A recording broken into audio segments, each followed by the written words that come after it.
Today, I want to talk about our thoughts and how so many of our thoughts and how we act run on default and automatic, which is wonderful, right? For the most part. If we had to consciously think about everything that we did in life, it would be exhausting. Think about all the things you do in your day that you just run on automatic. You brush your teeth without thinking, you probably make your breakfast without thinking, you make a cup of coffee, you drive your car, you tie your shoelaces, you get dressed.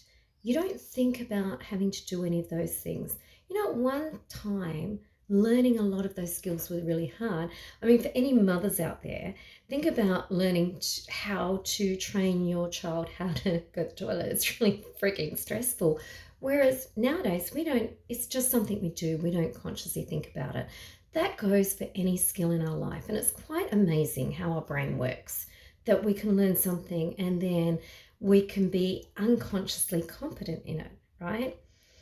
And so a lot of the it works for us in so many ways, but it can work against us. And a lot of our thoughts work that way. We take our thoughts to be facts. We take our beliefs to be facts, and often they're not. And I want to say we've got this part in our brain, like in this digital age especially, you're bombarded by billions of bits of information. So your brain has a filtering system. It's called the reticular activating system.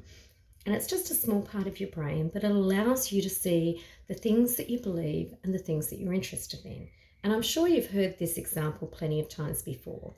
When you buy a new car, all of a sudden you see that car everywhere. Now, I want to say there's no more of that type of car on the road than there ever was before. But what happens is your brain goes, okay, this is interesting to Deb. I'm going to let her see all of these cars. So there's no more cars, but I'm seeing them all of a sudden.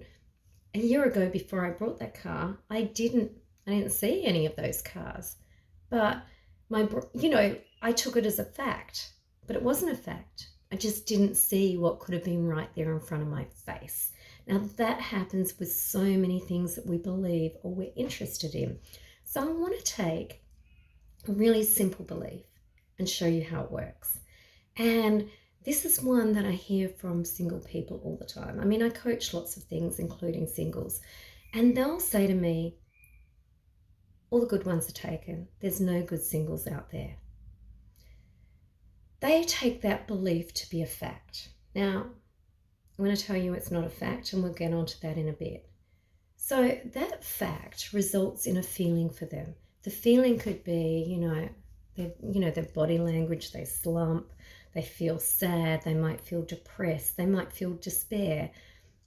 Like, what's the point? Why would I even bother? Feeling hopeless. Okay, which leads to some actions. And the actions could vary. So, one person might choose not to go out. They might choose to binge watch Netflix the next season. Nothing wrong with binge watching Netflix, but you're not going to meet someone on the couch. So, some people just shut off from the world, go, there's no point in trying. Tried online dating. I've tried singles events. I've tried talking to people. None of it works. I'm just not going to bother. Okay. The next person might get a bit desperate. So when they're out there and they meet someone that has some sort of potential, they'll have that scarcity mindset and hold on to them and put up with crap behavior, or just come across in a way that repels the other person, or how they come across isn't appealing. The body language is slumped. They're not confident. They're not good to be around. It could be a negative vibe that you feel around them. And all of those things lead to the same action. They won't see the singles that come in front of them. They won't meet the singles because they're not putting themselves in the right place. And even when they do, the actions and how they're acting will repel the very person that they want to meet. Now, I want to say that, a lot of older people go, well, there's no good singles out there. Now, I want to say Perth, where I live, is a small place. It's one of the smallest places that you can live. And as a city, they describe it as a big country town. We've got a couple of million people here. Now, say in the 45 to 54 age range, there is at the moment, or the last time they checked, around 30,000 singles. Now, if 15 of those are the right sex, and even if 5,000 of those were all you looked at, divide that by 52 weeks. That's a lot of singles you can meet every week. And I've been running events for 8 years.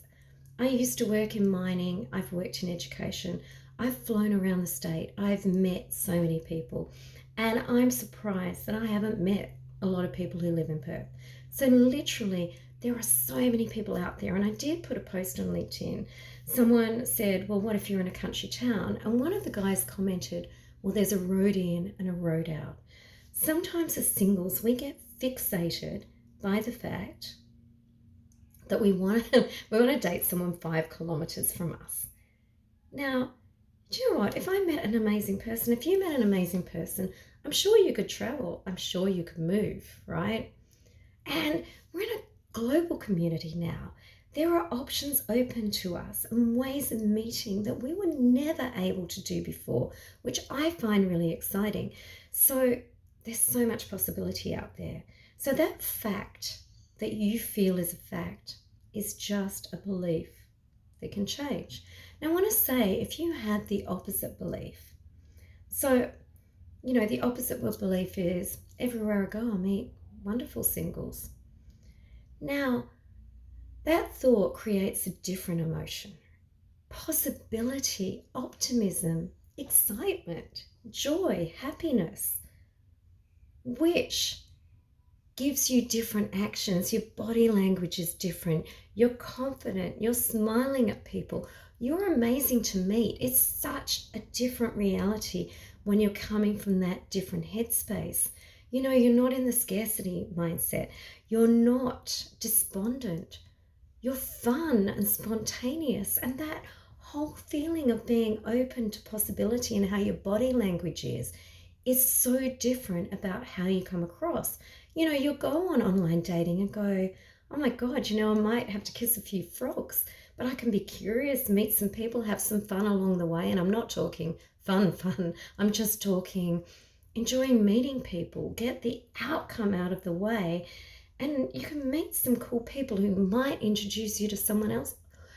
You could go to a singles event, meet some new friends. You could meet the one. You can have such a good time rather than just being so focused on the outcome, okay? Which leads you to a whole different outcome.